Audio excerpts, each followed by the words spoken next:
글로벌 증시가 한 주 동안 2.1% 정도 올라주고 있습니다. 말씀해 주셨다시피 미국의 경우는 다우존스가 2.1%, 그리고 S&P 500 지수가 2.8%, 그리고 나스닥 지수가 일주일 동안 한 3.6% 정도 상승하는 모습을 보여주고 있는데요. 특히 어제 같은 경우에는 말씀해 주셨다시피 나스닥 지수만 1.7% 네. 정도 올라주면서 기술주들의 강세가 계속해서 이어지고 있고, 나스닥 지수와 S&P 500 지수 모두 4거래일 연속 사상 최고치를 기록하고 있습니다.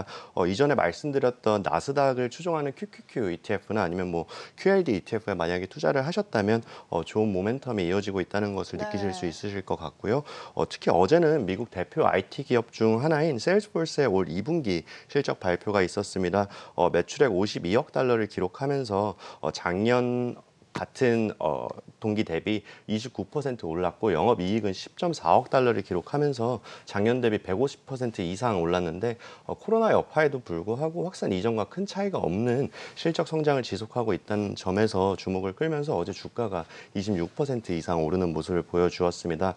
세일즈포스 같은 경우에는 제가 친구들이 일하고 있어서 몇 번 놀러 갔던 적이 있는데, 어, 만약 투자 관련 일을 시작하고 갔더라면 조금 더 다른 관점에서 볼 수도 있었겠지만, 사회생활을 시작하기도 전에 회사를 봤을 때 정말 대단한 기업이구나라고 느낄 수가 있었고, 아마 샌프란시스코 쪽에서 사시는 분들은 현재 세일즈포스가 얼마나 성장성이 있는 기업인지 그 근처에 가보시기만 했더라도 충분히 느끼실 수 있으리라 보고 있는데요. 우선 제가 지인들한테 들어도 세일즈포스는 서비스 계약, 그리고 뭐 신규 계약이나 아니면 계약 연장과 관련한 우려들이 상존을 하고 있었는데, 이번 서비스 계약 잔고를 306억 달러를 기록하면서 작년 대비 21%, 그리고 전분기 대비 4% 성장하는 모습을 보여주면서 세일즈포스의 세일즈에 대한 우려가 해소되고 있는 모습을 보여주기도 했었습니다. 네, 뭐 세일스포스 얘기가 나와서 또 드리는 질문인데, 뭐 네. 사실 애플이 액면 분할을 하면서 이 다우 신규 편입 종목으로 세일스포스가 들어온다, 이런 기사가 전해졌어요. 네. 그런 게 또 이제 세일스포스의 또 다른 상승 동력이 되는데, 네. 이 다우 편입 종목들 변화를 또 짚어볼까요? 네, 실적 발표에도 말씀해 주셨다시피 세일즈포스가 어제 주가가 급등한 또 다른 이유가 다우존스에 편입되는 발표가 있었기 네. 때문인데요. 현지 시각 오는 8월 31일부로 기존 엑센모빌이 1928년에 다우존스에 편입된 이후 빠지게 되면서 세일즈포스가 편입하게 됐고요. 이후에 화이자가 빠지고 암제니, 그리고 레이시온이 빠지면서 허니웰이 편입하게 되었습니다. 이전에도 말씀드렸다시피 다우존스 지수는 S&P 500 지수나 나스닥 지수와는 달리 주가를 합산하여 인덱스 포인트가 산출되고 있기 때문에 편입된 30 종목들의 편입 여부, 그리고 해당 종목들의 주가가 영향을 받는다는 점을 인지하시면서 투자를 진행하심이 좋으실 것 같고요. 이외에 이번 달 31일에는 제가 거의 3주 연속으로 말씀드리는 내용이기는 한데요. 애플과 테슬라의 주식 분할이 네. 시행되는 날이기 때문에 전후로 봐서 아마 오늘부터일 수도 있고요. 각 증권사마다 거래가 안 될 수도 있기 때문에 거래하시고 계시는 증권사 홈페이지 공지사항들을 참고하시거나 아니면 직접적으로 문의를 하셔서 확인을 해보시면 좋을 것 같습니다. 저희 유안타증권에서는 거래 정지 없이 거래가 진행될 수 있게끔 조치 중에 있으니, 유안타 증권을 통해서 거래하시는 분들은 큰 문제 없이 진행을 하실 수 있으실 거다라고 보고 있습니다. 네, 아무래도 다음 주 내내 좀 계속해서 거론이 될 것 같습니다. 31일 애플과 테슬라의 액면 분할 데이입니다. 어느 때보다 좀 주목을 하시면서 뉴욕 증시 투자에 좀 임해 보셔야겠습니다. 자, 그럼 이제 종목 소개로 바로 넘어가 볼 텐데요. 오늘 어떤 종목 준비해 주셨을까요? 예, 우선 오늘 소개드릴 종목은 바이오와 헬스케어 관련된 종목 3개를 소개드리고자 합니다. 우선 네. 종목 소개를 드리기 전에 이번 주에 미국 행정부가 대선 전에 미국에서 백신을 사용할 수 있도록 아스트라제네카, 그리고 옥스포드 대학교가 공동 개발하고 있는 백신을 11월 전에 긴급 승인하는 방안을 검토하고 있다라고 보도한 바가 있었고요. 3만 명 이상의 대규모 임상 실험을 거치지 않아도 현재 1만 명 대상으로 진행 중인 임상 실험에서 뭐 효용성과 안정성이 검증되면서 미국 규제 기준을 우회하는 신속 절차를 밟을 수 있다는 의미를 시사했다라고 보고 있습니다. 현재 트럼프 대통령이 치료제와 백신을 정치적으로 대하고 있다는 우려도 제기되고 있기는 한데, 3일 전쯤에 트럼프 대통령이 FDA 내부에 코로나 백신과 치료제 실험을 어렵게 만드는 세력이 존재한다라고 트위터를 날린 적이 있었는데, 만 하루 만에 FDA의 혈장 치료제를 긴급 승인을 한 바가 있습니다. 왔다 갔다 하죠. 가장 중요한 백신을 정치적으로 사용을 안 했으면 좋겠다라는 개인적인 바람은 있기는 합니다. 아무튼 보건복지부와 FDA는 유망한 치료법이라고 하면서 매우 효과적인 치료법이라는 트럼프 대통령의 평가를 간접적으로는 부인한 바가 있는데 백신이 개발된다 하더라도 투약하지 않겠다라는 현재 미국인들이 많은 상황에서 트럼프 대통령이 FDA를 정치적으로 활용하는 것은 FDA의 신뢰도를 떨어뜨릴 수도 있고 백신에 대한 신뢰도를 낮추는 요인이 될 수도 있다라고는 보고는 있습니다. 트럼프 대통령은 대선 전 백신 개발을 이렇게 압박하고 백신 개발의 정치 일정에 맞추기 위해서 힘을 쓰고 있는 상황이다라고 볼 수도 있겠는데요. 시장에서는 일부라도 효과가 있는 치료법 이 승인됐다는 점을 긍정적으로 평가는 하고 있고요. 현재 시장에서 백신이 보급된다면 바이오 업종 전반적으로 당연히 이와 관련한 수혜를 받을 것으로 예상을 하고 있습니다. 경제 활동이 다시 재개되면서 대면 접촉이 다시 활발해지고 경제 또한 회복할 것이라고 예상을 하고 있습니다. 네, 이렇게 헬스케어 산업의 좀 전망에 대해서 이야기를 나눠보고 있는데요. 앞서 또 이제 대선이 11월 예정이 되어 있습니다. 바이든 후보가 공식적으로 지명이 됐는데 이 바이든 후보가 선출이 된다면 네. 헬스케어 산업에도 좀 상당히 긍정적인 전망들이 깔려 있는 것 같아요. 좀 간단하게 짚어주시죠. 예, 바이든 후보가 되든 트럼프 후보가 되든 장단이 다 있다라고 보고는 있는데요. 네. 현재 오는 11월 대선을 앞두고 오는 9월과 10월에 세 번의 그 대선 그 토론회도 있고 가장 중요한 달이 지나갈 것이라고 보고 있고 우선 바이오 업종과 관련해서는 현재 미국 민주당 대선 후보인 조 바이든 후보가 확정된 이후에는 바이오 업종 전반적으로 정책 리스크가 완화될 수 있다는 가능성이 크게 열리고 있는 상황입니다. 약값 인하 정책은 부정적이지만 공화당이나 민주당 모두 약값 인하 정책을 고수하고 있는 상황이고 이에 민주당 측의 신약 개발 지원 확대 그리고 첨단 의료제 도입, 메디케어 지원 확대 등이 궁극적으로 의료 시장을 더 발전시킬 수 있을 것이다라고 예상을 하고 있습니다. 트럼프 행정부 집권 이후에를 보시면 신약 승인 건수가 2008년에서 2016년까지는 연평균 36건에서 당선 후 2017년, 2019년에는 연평균 55건으로 증가한 것은 상당히 긍정적이다라고 보고 있고요. 트럼프 행정부의 자유시장 시스템화, 시장 경제 유도를 통해서 신약 개발 그리고 바이오 시밀러 업종에는 상당히 긍정적인 요소가 될 수 있다라고 보고 있습니다. 네. 이렇게 트럼프 대통령 그리고 바이든 후보 두 사람 중에 어느 사람이 당선이 되더라도 헬스케어 산업에는 좀 긍정적이다 이런 이야기들을 나눠보고 있는데요. 네, 맞습니다. 오늘 이제 소개해 주실 종목 짧게 또 소개 들어볼까요? 네, 첫 번째로 소개드릴 기업은 원격 의료 서비스를 제공하는 미국 텔라닥 헬스라는 기업입니다. 네. 최근 코로나 바이러스 여파가 시작된 후부터 언택트 대표 종목으로 상당히 주목을 받은 기업이기도 한데요. 텔라닥은 2002년 미국 텍사스에서 설립이 되었고요. 현재 미국 내 원격 의료 서비스 시장 점유율을 50% 이상 차지하고 있는 가장 네. 큰 원격 의료 기업입니다. 미국에 있는 원격 의료 기업 중에서는 가장 유일하게 상장된 기업이고 독보적이다라고 감히 말씀드릴 수 있겠고요. 우선 인터넷을 통해서 진료를 볼 수 있게끔 해주는 플랫폼을 제공하는 기업으로 생각하시면 쉬울 것 같습니다. 현재 5만 5천 명의 전문가들을 보유하고 있고 진료 과목 같은 경우에는 경증 질환 위주이기는 한데 간단한 감기나 몸살 그리고 피부과, 소아과, 산부인과, 정신과 등 다양한 진료를 커버하고 있고요. 원격 진료를 원하는 환자의 경우 웹사이트나 어플리케이션 아니면 콜센터를 통해서 진료를 신청을 할 수가 있고 진료 신청 시 10분 정도면 의사와 같이 진료를 볼 수 있게 된다라고 합니다. 코로나 바이러스가 시작하기 이전까지는 많이 주목을 못 받기는 했지만 이후에는 사람들에게 알려지기 시작하면서 현 시점에서 상당히 주목을 받고 있는 기업입니다. 네, 알겠습니다. 미국 내 원격 의료 서비스 시장 점유율 50% 이상을 차지하고 있는 텔라닥 헬스 이야기 나눠볼 텐데요. 투자 포인트로 삼을 만한 거 좀 큼직한 거 한 2개 정도만 꼽아주실까요?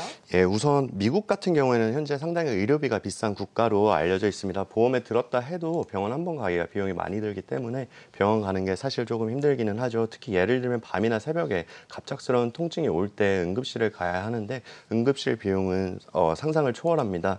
텔라닥 같은 경우에는 이러한 비용적인 문제를 원격 진료를 통해서 해결할 수 있는 기업이다라고 보고 있는데요. 우선 병원 같은 진료 시스템은 크게 1차, 2차, 3차 병원 이렇게 나눠지면서 간단한 질병인 경증 질환만을 보는 병원들이 있고 이렇게 1차 병원에서 진단서를 끊어서 보통 대학병원이나 조금 더 큰 병원으로 옮겨지기도 하는데 미국에서는 1차 병원만을 가더라도 그 비용이 상당한데 텔라닥 텔라닥 같은 경우에는 밤에 굳이 응급실이나 다른 곳을 가지 않더라도 그리고 1차적인 경증 질환 같은 경우에는 원격 진료를 통해 진료가 가능하다는 점은 가장 큰 장점이다라고 판단을 하고 있습니다. 네.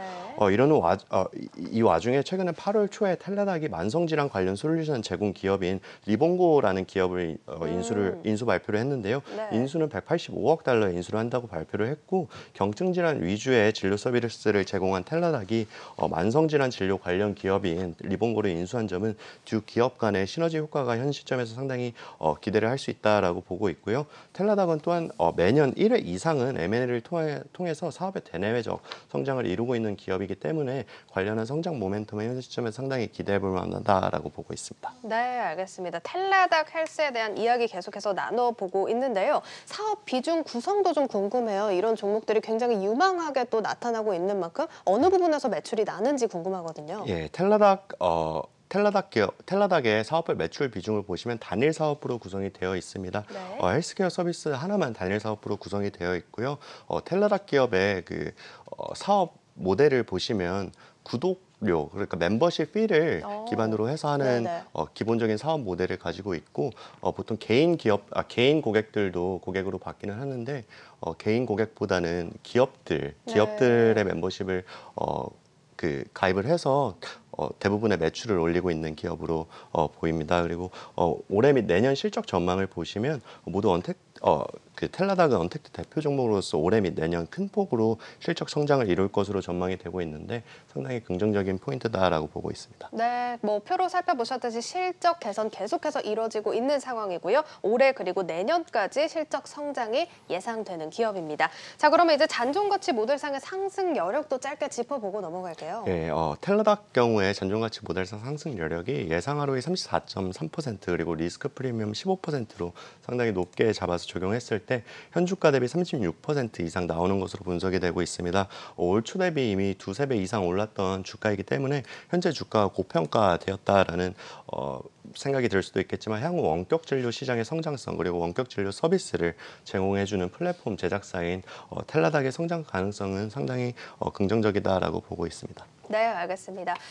그리고 이제 잠시 또 속보 전해드리도록 하겠습니다. 아마 오늘 계속해서 또 투자자분들이 계속해서 관심을 가질 이슈셨을 텐데요. 공매도 금지 조치가 6개월 연장됐다라는 속보 전해지고 있습니다. 금융위원회가 장 마감 후에 결정을 내놨습니다. 제도 개선을 좀 병행하는 흐름에서 6개월 정도 공매도 금지 조치가 연장된 것으로 전해지고 있습니다. 내일장 또 영향을 줄 것으로 예상되는 만큼 계속해서 또 발표 지켜보시면 좋을 것 같습니다. 자, 그러면 계속해서 이야기를 나눠볼 텐데요. 다음으로 소개해 주실 종목도 이야기 들어보겠습니다. 예, 다음으로 소개드릴 기업은 아마 조금은 생소하실 수도 있는데 에이질런트 테크놀로지스라고 하는 기업이고요. 주로 생명공학 그리고 반도체 솔루션을 제공하는 기업입니다.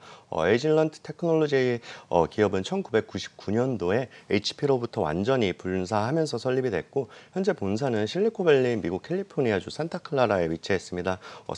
산타클라라 같은 경우에는 산호세 옆에 위치해 있고 우리나라의 삼성전자를 비롯해서 많은 한국 교민 그리고 한국 음식점들이 많은 곳이기도 하죠.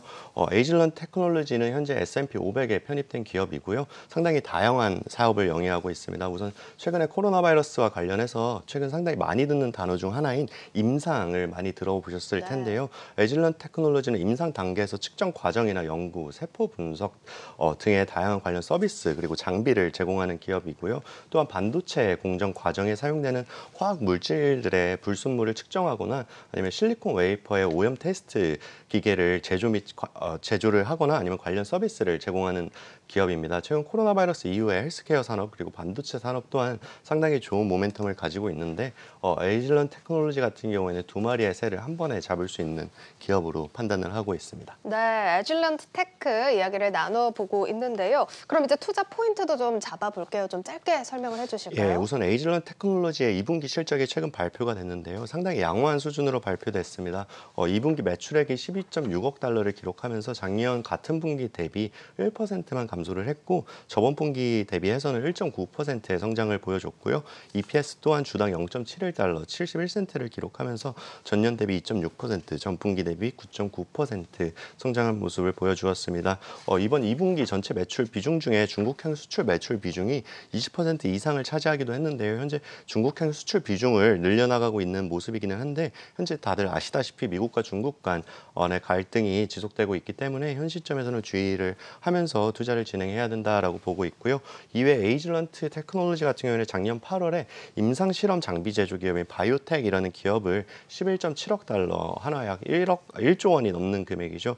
인수를 하면서 사업의 대내역적 확장을 시도하고 있습니다. 바이오텍 인수 효과로 인해 세포를 분석하거나 혹은 바이오 파마 쪽으로의 사업이 강화될 것으로는 예상이 되고는 있는데 아직 숫자로는 크게 나타나지 않고 있는 모습입니다. 인수 당시 바이오텍이 10억 달러 정도 밸류에이션을 가졌으니까 1.7억 달러 정도의 프리미엄을 주고 인수를 했는데 만약에 올해 안에 바이오텍 아니면 내년 안에 바이오텍 인수 효과가 뚜렷하게 보여주지 못할 경우에는 손실을 기록할 수도 있다는 가능성이 상존한다는 점, 이는 영업권 손실 등으로 보통 회계 처리가 되고 영문 개정으로는 굿윌 임페어먼트일 것인데 이 점은 지켜볼 필요가 있다라고 보고 있습니다. 네, 알겠습니다. 에즐런트 테크 지금 헬스케어 산업, 반도체 산업 두 마리 토끼를 잡으면서 또 이제 바이오텍 인수로 확산 시도까지 하고 있는 기업입니다. 자, 그럼 역시나 상승 여력 좀 체크해 볼게요. 얼마나 남아 있나요? 네, 에이즐런트 테크놀로지의 상승 여력은 현재 세 자리 숫자가 크게 웃도는 것으로 분석이 되고 있습니다.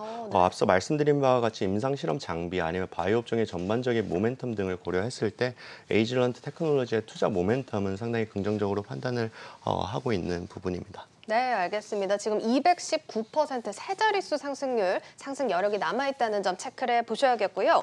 이제 다음 준비해주신 종목 ETF입니다. IBB ETF, 지난번에 또 다뤄주시기도 했는데 네. 투자 포인트로 바로 또 넘어가 볼게요. 네, IBB ETF 같은 경우에는 작년 7월 달에 나와서 소개를 드렸었고 지난주에 나와서 BIB ETF를 소개드렸을 때 간략하게 소개를 드렸기 때문에 네. 투자 포인트 정말 짧게 짚고 넘어가겠습니다. 투자 포인트로는 앞서서 말씀드린 바이오 업종 전반적인 모멘텀과 더불어서 바이오 업종 전반에 투자하는 다양한 ETF 중에서도 IBB ETF는 운용 규모가 상당히 크고 일평균 거래량이 또한 많아 트레이딩에 용이한 ETF다라고 보고 있고 상당히 유망한 ETF입니다. 네, 알겠습니다. IBB ETF 이야기 계속해서 나눠보고 있는데요. 지난번에 다뤄주셨듯이 표로 살펴보면 상위 10개 보유 종목 암젠을 비롯해서 길리어드 사이언스, 바이오젠까지 현재 유명한 바이오 업종들 많이 포함이 되어 있다는 점 유념을 해보셔야겠습니다. 자, 그럼 이제 잔존가치 모델상의 상승 여력도 얼마나 남아있을까요? 예, IBB ETF의 잔존가치 모델상 상승률 여력은 예상하로의 27.1% 리스크 프리미엄 6%를 적용했을 때 현주가 대비 약 100% 이상으로 상당히 양호한 수준으로 나오고 있습니다. 앞서서 말씀해 주셨다시피 네. IBB ETF 경우에 상위 10개 보유 종목이 현재 바이오젠도 있고 모더나도 있고 어제 모더나 같은 경우에는 임상 실험 효과가 긍정적이다라고 발표가 하면서 주가가 크게 상승한 기업이기도 하고 현 시점에서 가장 주목을 많이 받고 있는 바이오 기업들을 많이 포함하고 있기 때문에 유망한 ETF다라고 보고 있습니다.